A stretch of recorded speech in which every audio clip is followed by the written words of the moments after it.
আকৌ আপোনালোকক ভাল কৰি বুজাই দিম কিন্তু আজিৰ পৰা আমাৰ ইলেক্ট্ৰিচিটিৰ বিলু 1 টকাকৈ আজিৰ পৰা কমি যাব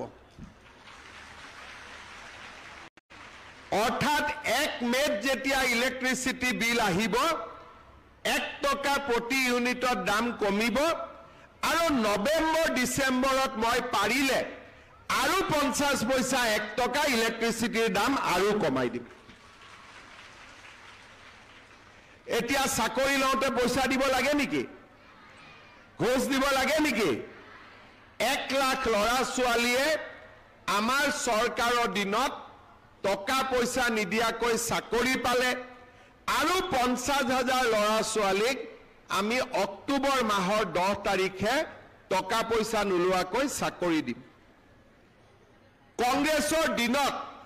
অংগনবাদী চাকৰি এটাৰ কাৰণেও ঘোষ দিব লাগিছিল আজি মানুহ ডিএসপি হয় মেজিস্ট্ৰেট হয় 1 টকাও ঘোষ দিব নালাগে মই এই কথাখিনি কিয় কৈছো যে আমাৰ মানুহে কেতিয়াবা আমাৰ মানুহবিলাকে কংগ্ৰেছৰ মানুহবিলাকে ভুলকৈ পৰিচালনা কৰে দুটা দিন দেৰি হল বিহালীত মুখ্যমন্ত্ৰীয়ে কৈ গৈছিল পইচা দিম বুলি নিদিলে দেখোন এতিয়া ক'ত সোমাই আছে আজি সব গাতৰ তলত সোমাই আছে না আজি কংগ্ৰেছী বিলাক গাতৰ তলত ইমান দিনে আপোনালোকক কি কৈ আছিল পইচা নিদিয়ে কৈ আছিল না নাই সঁচা কথা কওকচোন কৈছিল না সঁচা কথা কওকচোন পইচা নিদিয়ে বুলি কৈছিল না যে এনে কৈছে ক'ত দিব পইচা এই বুলি কৈছিল না নাই এতিয়া আজিতো কংগ্ৰেছী কেটা গাতৰ তলত আছে এটা পাৰ্মানেন্টলি গাতত সোমাই দিব লাগে যাতে গাতৰ পৰা আৰু ওলাই আহিবই নোৱাৰে কাৰণ এওঁলোকে আমাক কেতিয়াও সহায় কৰা নাছিলে অসমৰ লৰা ছোৱালীক চাকৰি নামত 10 লাখ 20 লাখ 30 লাখ টকাকৈ ঘোষ লৈছিলে লুঙি ধুতিৰ নামতো পইচা লৈছিলে আৰু ঘৰৰ জিঅ' টেগিংৰ নামতো পইচা লৈছিলে এইবাৰ আমি জিঅ' টেগিং কাক কৰিব দিছো জীৱিকা সখী বাইদেউবিলাকক কৰিব দিছো হল না নাই ঘৰত জিঅ' টেগিং কাৰ হল হাত ডাঙকচোন বা সবে জিঅ' টেগিং কৰি দিলে আৰু যাৰ জিঅ' টেগিং জীৱিকা সখী বাইদেউবিলাকে কৰিব পৰা নাই 3 তাৰিখৰ পৰা আপোনালোকে নিজৰ জিঅ' টেগিং নিজে কৰি ল'ব পাৰিব তাৰো ব্যৱস্থা আমি কৰিছো এইবিলাক কামটো কংগ্ৰেছেও কৰিব পাৰিলেহেঁতেন কংগ্ৰেছৰ দিনতো অফিচাৰ আছিলে কংগ্ৰেছৰ দিনতো ডাঙৰ মন্ত্ৰী আছিলে মুখ্যমন্ত্ৰী আছিলে তেওঁলোকে কিয় কৰা নাছিলে আজি আপোনালোকক মই আৰু এটা কথা কম আমাৰ অসমীয়া মানুহে আমাৰ আন জাতি জনগোষ্ঠীৰ আমাৰ মানুহবিলাকে খেতি পথাৰখন এৰি দিছিলে কিয় খেতি পথাৰখন এৰি দিছিলে যে আমি ধান উৎপাদন কৰো দিনটো তাতে আমি হাল মাৰো ট্ৰেক্টৰ মাৰো আৰু যেতিয়া ধান কেইটা উৎপাদন হয় আমাৰ বিক্ৰী কৰা জায়গা নাথাকে 600 টকাত আমি মহাজনক ধান দি দিব লাগে আজি আপোনালোকে চিন্তা কৰক 1 কুইণ্টল ধানত যদি বিক্ৰী কৰি মাত্ৰ আমি 600 টকা পাওঁ কোনে খেতি কৰিব মই মুখ্যমন্ত্ৰী হোৱাৰ আমাৰ মন্ত্ৰী ৰঞ্জিত দাস আছিলে আমি বহি ঠিক কৰিলো যে আমি চাউল আৰু ধান আমি মানুহৰ পৰা কিনিম সমষ্টিত ধান মিল বনালো গুদাম বনালো প্ৰথম বছৰত আমি 600 টকাৰ জাগাত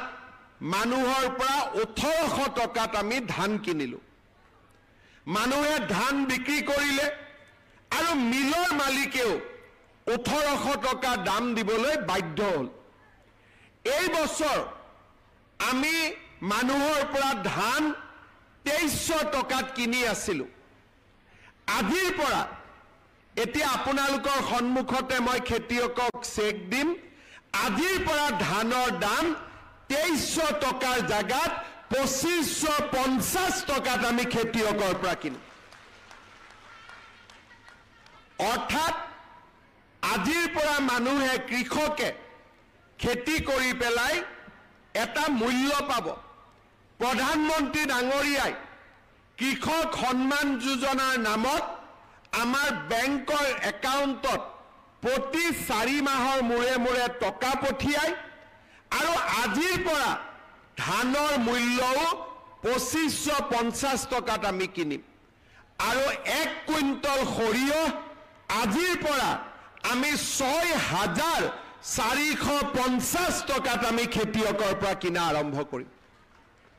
এতিয়া মই আপোনালোকক অনুৰোধ কৰিম যে খেতিৰ মাটি পৰি থাকিব নিদিব একটা সময় আছিল যে ক্ষুদ্ৰ চাহ খেতি কৰিলে টকা বেছি পায় কিন্তু এতিয়া ধান উৎপাদন কৰিলে টকা বেছি পাব এইবাৰ 2550 টকা অহাবাৰ নিশ্চয় মই আশা কৰো ধানৰ দাম প্ৰতি কুইণ্টলত 2600 টকাও পাৰ হৈ যাব আৰু প্ৰত্যেক বছৰতে 100-150 টকাকৈ ধান আমি বেছি দামত কিনিব আৰম্ভ কৰিছো শ্ৰদ্ধাৰ ৰাইজ আজি ভাৰতীয় জনতা পাৰ্টিৰ চৰকাৰখনে ৰাইজৰ কামটো কৰিয়ে আছে ৰাস্তা বনি আছে স্কুল বনি আছে কলেজ বনি আছে ইউনিভাৰ্চিটি হৈ আছে কিন্তু দুখীয়া আৰু মধ্যবিত্ত ৰাইজখনকো আজি আমি এফালৰ পৰা সহায় কৰি গৈ আছো এতিয়া মই আজি আপোনালোকক মহিলা উদ্যমিতা আঁচনিৰ বিষয়ে দুই আখাৰ মই কথা ক'ব খুজিছো কি মা দে ব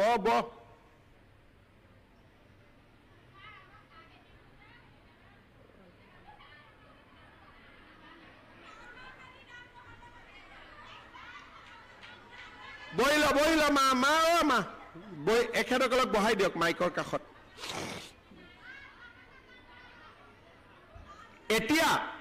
আপোনালোকে আসল কথাখিনি শুনক যে মহিলা উদ্যমিতা আঁচনিটো কি আৰু এই আঁচনিটোৰ পৰা আমি কেনেকৈ উপকৃত হ'ব পাৰিম আজি আমি মহিলা উদ্যমিতা আঁচনি প্ৰথম কিস্তিৰ ধন আপোনালোকক আমি চেক যোগে বিতৰণ কৰিম মিটিঙৰ পিছতে আপোনালোকক আমি চেক দিম আপোনালোকে আজিয়ে ঘৰত চেকখন লৈ যাব চেকখন লৈ যোৱাৰ পিছত আপোনালোকে চিন্তা কৰিব যে আমি কি কাম কৰিব পাৰো যদি আমি আজিয়ে গৈ মোবাইল কিনি দিলো তেতিয়ালে হাঁহে আৰু কণী নিদিব হাঁহটোৱে মৰি থাকিব হাঁহটোৱে কণী দিব লাগে নাই এতিয়া এই 10,000 টকাটো লৈ আমি বহুত মহিলাক যাৰ 3টাতকৈ বেছি সন্তান তেওঁলোকক এই আঁচনিটো আমি দিয়া নাই কিয় দিয়া নাই ঘৰত যদি 3টা বাচ্চাই আছে কেনেকৈ তেওঁলোকে প্ৰডাকশন কাম কৰিব উৎপাদনৰ কাম কৰিব জনজাতীয় লোকসকলক আমি 4টা দিছো বাগিচাৰ লোকক 4টা দিছো বাকি 3টা কাৰণ যিমানে সন্তান বেছি হ'ব দেউতাক মাকৰ দায়িত্ব সিমানেই বেছি তেওঁলোকে উৎপাদনমূলক কাম কৰিব নোৱাৰিব আমাৰ আঁচনিটোৰ লক্ষ্য হৈছে যে আমি আপোনালোকক আজি 10,000 টকা আপোনালোকক দিম আৰু আপোনালোকে অহা 1 বছৰ এই 10,000 টকাটো সৎ ব্যৱহাৰ কৰিব কোনোবাই হালত দিব কোনোবাৰ গিৰিয়েক বা স্বামীৰ ব্যৱসায় আছে তাতে 10,000 টকাটো দিব কোনো আপত্তি নাই বেয়া কামত খৰচ কৰিব নালাগে ভাল কামত খৰচ কৰাত কোনো আপত্তি নাই ঘৰত যদি মোৰ বাগিচা আছে ক্ষুদ্ৰ চাহ খেতি আছে তাতো লগাই দিয়ক কোনো অসুবিধা নাই হালত কৰক মুৰ্গী কৰক কণী কৰক ব্যৱসায় কৰক 1 বছৰ পিছত আমি আপোনালোকৰ ঘৰে ঘৰে আহি পৰীক্ষা কৰিম আমি আপোনালোকক সুধিম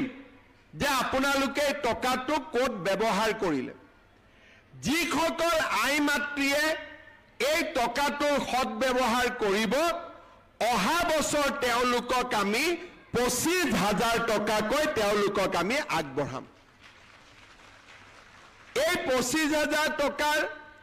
12,500 মই বেংকৰ পৰা আনি দিম, 12,500 চৰকাৰৰ পৰা দিম। চৰকাৰৰ টকাটো ঘূৰাই দিব নালাগে, বেংকৰ টকাটো ঘূৰাই দিব লাগিব, কিন্তু সুদ দিব নালাগে। বেংকৰ সুদটো চৰকাৰে দিব, মাত্ৰ মূলটো আপোনালোকে ঘূৰাই দিব। আৰু যিসকলে সুন্দৰভাৱে এই 25,000 টকাৰ সৎব্যৱহাৰ কৰিব, তেওঁলোকক তৃতীয় বছৰটোত আমি 50,000 টকা কৰি আমি আগবঢ়াম। হাঁহে যেনেকে কণী পাৰে, এই 10,000 টকায়ো দুবাৰ কণী পাৰিব। এবাৰ 25,000 কণী পাৰিব, এবাৰ 50,000 টকাৰ কণী পাৰিব। কণী পাৰিব লাগে নে নাই? লাগে। যদি কণী পাৰিব লাগে, আমাৰ হাঁহটোক অলপ খাদ্য বস্তু খুৱাব লাগিব। আৰু তাৰ অৰ্থটোৱে হ'ল যে এই টকাটোৰ আপোনালোকে সৎব্যৱহাৰ কৰিব লাগিব। কাকো খুৱাব নালাগে, মাত্ৰ নিজে নাখালে হ'ল, নিজে ইয়াক ভাল কামত লগালে হ'ল। কোনে কোনে ভাল কামত লগাব? চবে লগাব। আৰু কোনে কোনে মোবাইল কিনিব? যোনে মোবাইল কিনিব তাক মই আৰু 2,000 টকা দি দিম, যাতে ভাল মোবাইল এটা পায়।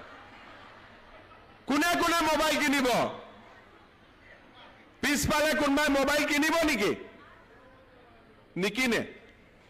কোনে কোনে নিকিনে? হাত দাঙক। আচ্ছা, ৰঞ্জিত দা,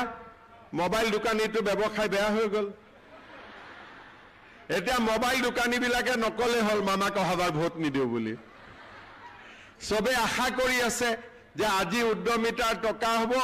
আই মাতৃসকলে ফেচবুক চাবৰ কাৰণে মোবাইল কিনি ল'ব। নিকিনিব দেই কোনেও, ঠিক আছে? ভাল কৰি টকাটো ব্যৱহাৰ কৰক। আমি আপোনালোকক অহা বছৰ আৰু 25,000 টকা, তাৰ পিছত আমি আপোনালোকক আৰু 50,000 টকা দিম। মই আপোনালোকক জনাবলৈ পাই ভাল পাইছোঁ যে সমগ্ৰ অসমতে